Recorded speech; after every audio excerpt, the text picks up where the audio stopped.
Ma arvan, veel on tee burgeri algus ulatub vist aastasse 2017, kui me koos sõber Oskariga mõlemad Tallinnasse kolides hakkasime mõtlema, et väga-väga tahaks burgerit teha. Omamata sealjuures mitte mingisugust kokandusalast tausta, vaid meile lihtsalt meeldisid hamburgerid ja me mõtlesime, et oleks lahe neid Viljandis sellises pop-up formaadis ise teha. Krisiga me arutasime kunagi pikalt, käisime söömas erinevates kohtades, unistasime ja edasi.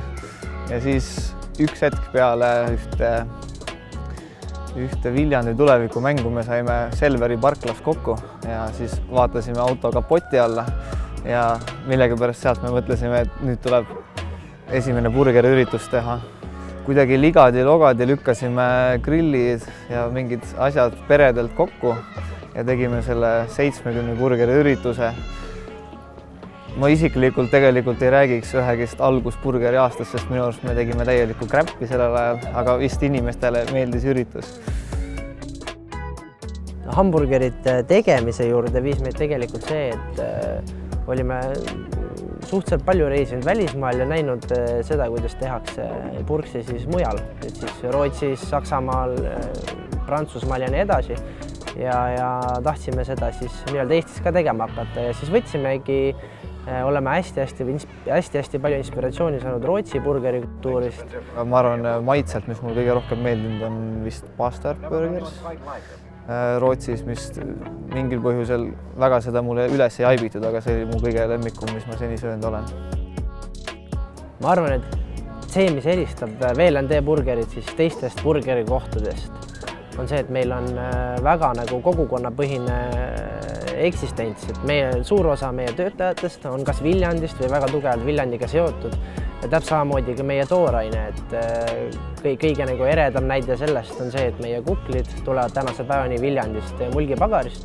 ja me ei plaani seda muuta, sest see on just see X-faktor, mis teeb meid teistsuguseks ja mis võimaldab meil nagu olla meie ise.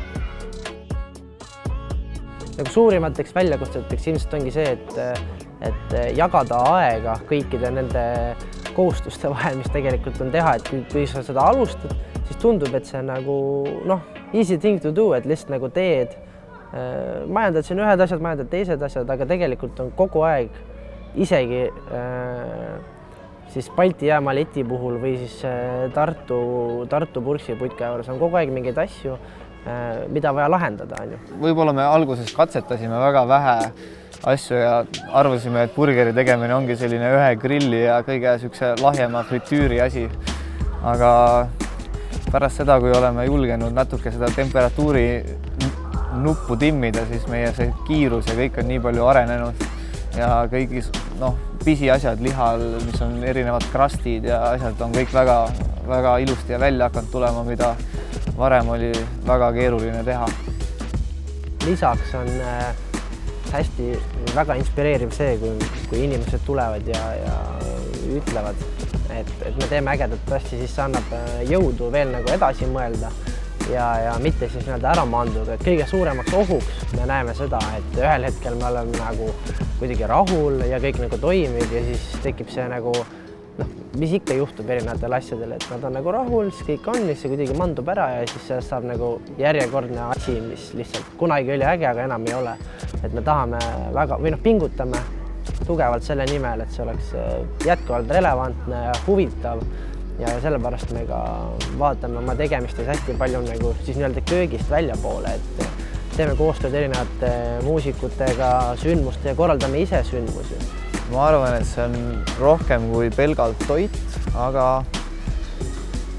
mis ta olla võiks, on ilmselt mingisugune liikumine või midagi sellist, kus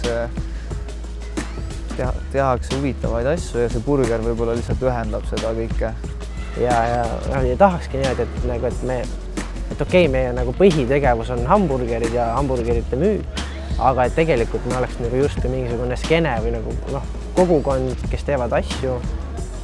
millele burgerid annavad siis jõu.